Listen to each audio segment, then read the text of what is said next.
Woo, yes, okay. Sometimes when it does that, it just doesn't ever work until I restart my whole computer and then. Oh, there's a better one? Yeah. Okay. This is the one that Use the software actually, so you'll download it. Okay, good. All right, so I'm going to also start my diary file. I'm going to change my directory to my folder for today's class so that it's in the right organization for me first. So diary, I'm just going to call this one lecture, we're on lecture 5, diary.txt.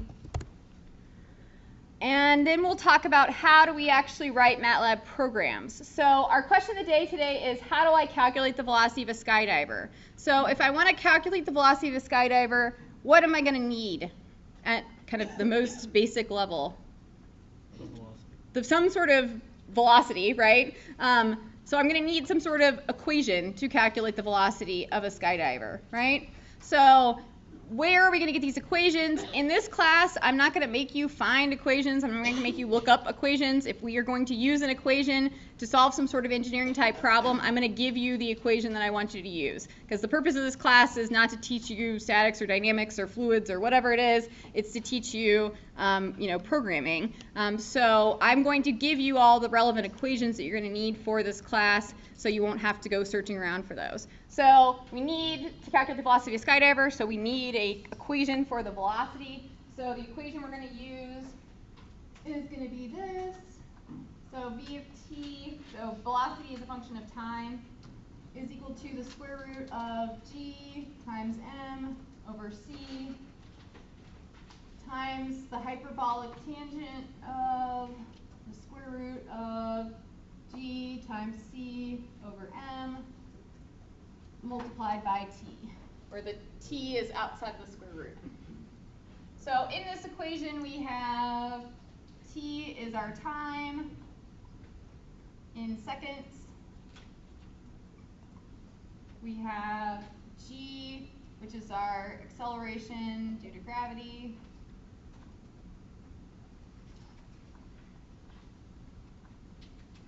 Which is in meters per second squared. Our mass, m, which is in kilograms, and c, which is our drag coefficient,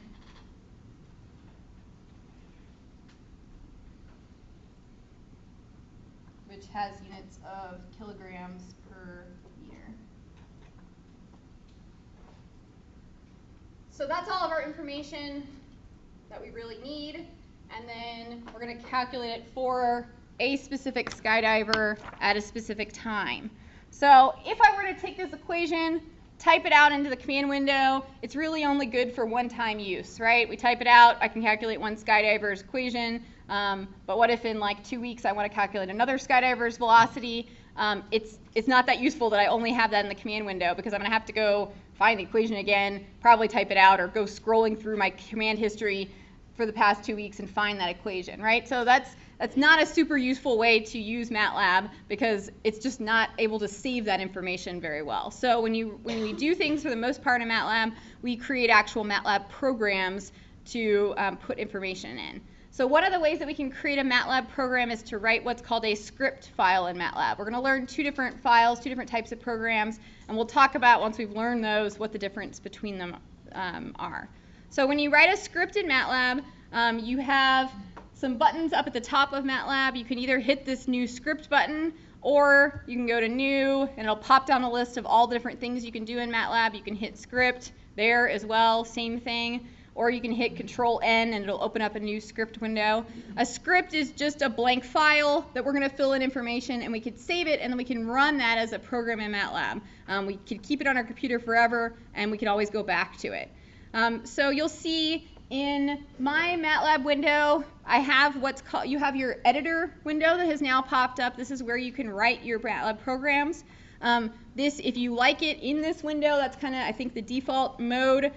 You can, like any window in MATLAB, drag this around, put it in whatever place you want. You could also potentially do what's called undocking, which is making this a separate MATLAB window from the rest of MATLAB. It's just your preference. A lot of times when I'm writing the MATLAB programs, I like to maximize my editor window so that it's the only thing that you can see in MATLAB, and then that way I've got a big screen to write my program in because I don't really need to see all the rest of that stuff when I'm writing the program. So how do we actually write MATLAB scripts? The minimum things that you need to put in the MATLAB script are just the things you need to run. So in this case, our equation and some other stuff that are associated with that. What I like to do when I'm writing scripts is to follow this kind of format. That way it's just good programming practice. It's not just MATLAB programming practice, it's programming practice for any programs you're going to write.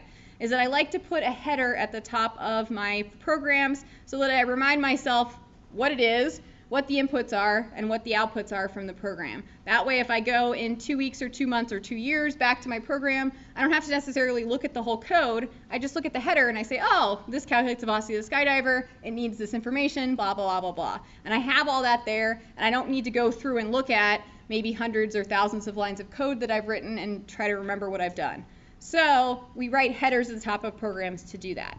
So the way you write headers is that you write comments in your code. So who remembers, or what do we do to write a comment? The percent sign, right? So we write a percent sign, and then on my first line of my script, I just kind of remind myself that this is going to calculate the velocity of a skydiver. So that's just the purpose of my script. And then on the next line, I like to set if we have any sort of inputs.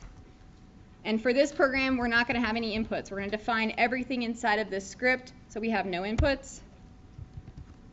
We're also going to tell in the comments in the header if we have any outputs. Again, in this program, just purely because we haven't learned how to do inputs and outputs yet, we're going to not have any inputs and outputs. We will learn them eventually. So after the header, I like to do a few things. I like to do what I call the housekeeping tasks in MATLAB. So these are our housekeeping tasks. And those housekeeping tasks are just to, 1, clear out the workspace of all the variables, and 2, clear out the command window so that there's nothing hanging around when I run my program. So, Sawyer? If we're making an M file and we do like the clear CLC close off thing, and we have a diary file, is it going to stop it? No. So diary off is the only thing that stops the diary. So for those housekeeping tasks, I like to do them at the top of all scripts, and that's my clear, which clear does what? Clears out the workspace. So that gets rid of all the variables, and then CLC does what? The command window. And then, just like Sawyer was asking, it doesn't clear out your diary, it doesn't stop your diary, it just clears out what's visible in your command window at that particular moment. So I like to do all of those at the top of every script, just get in the habit of that so that every time we run a new MATLAB program, we're starting with fresh kind of information. So in addition to our equation, what else are we going to put into this file? What do we think? So units maybe. But what's more relevant to MATLAB? What does MATLAB want to know?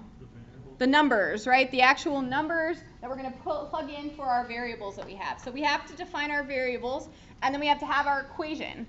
What order should we do those in? Equation first or variables first?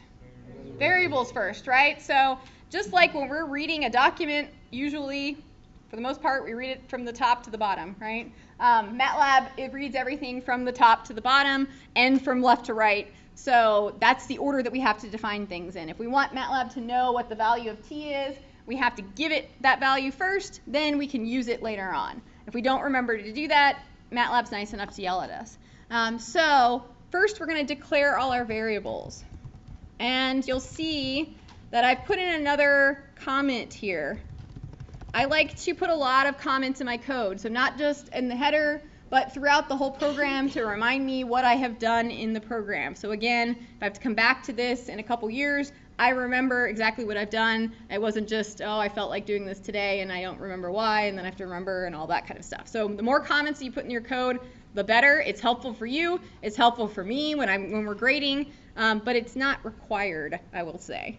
So we have to declare our variables. We have 4 variables here, so we're just going to go down the list. So we have t is equal to, we're going to do t time of 12 seconds. And you'll see that inside of the command window, inside the editor window, when you're typing things out, MATLAB kind of gives you this real-time error checking or real-time suggestions to help you. One of the suggestions is that if you write a variable like this and you don't put a semicolon at the end of it, what does that mean that it's going to do? If I don't put a semicolon at the end of a line, it's going to put it out, it's going to print it out to the screen, right? Most of the time we don't like doing that because it just clutters up your command window. So we usually suppress the output or hide the output by putting a semicolon at the end. If we don't put that semicolon at the end, you'll see MATLAB has highlighted the equal sign. If I put my cursor over it, it says it's suggesting that we terminate the statement with a semicolon to suppress the output. So it's just kind of reminding you to do that.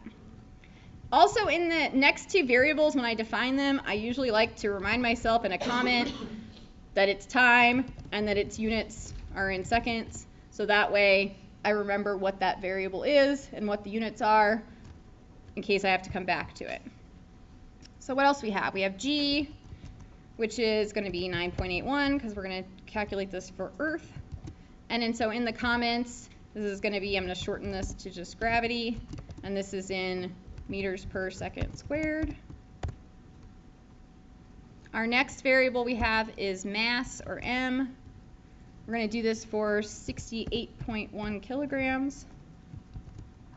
So mass in kilograms.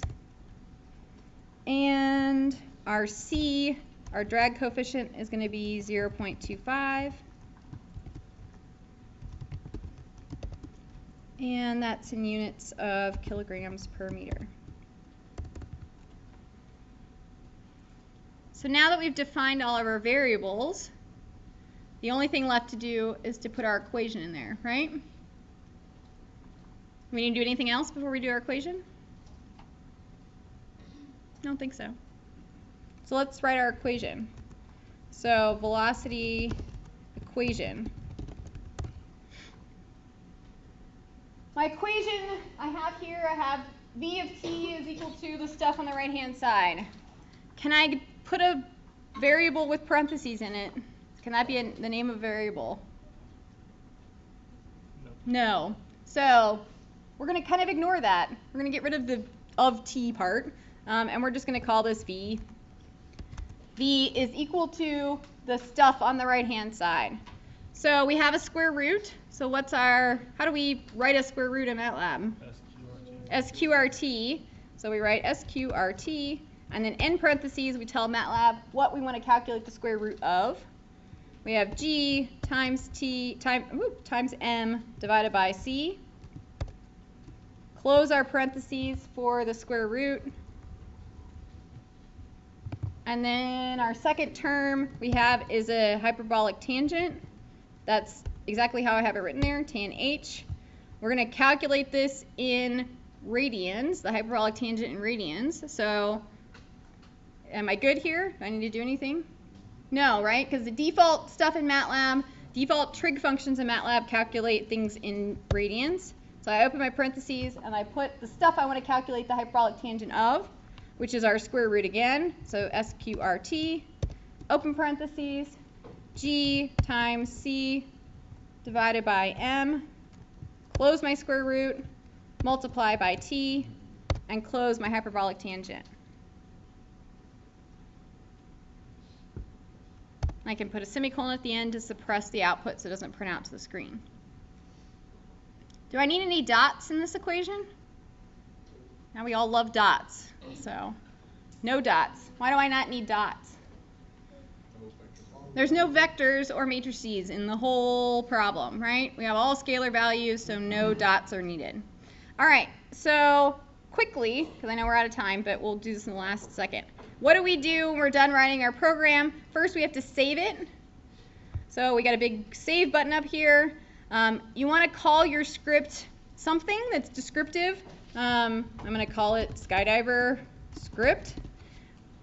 You cannot have spaces in the names of scripts, and you can't have scripts that start with numbers, and there's a couple other things. For the most part, they have to have letters in them. MATLAB will automatically add on the .m to the end of it, so you press save, and then if you want to run your script, you hit the magic big green run button up here, and something might have happened. Hopefully you have some variables over there. But we will talk more about this and kind of how to run these at the beginning of class on Wednesday. All right? So y'all have a great long weekend.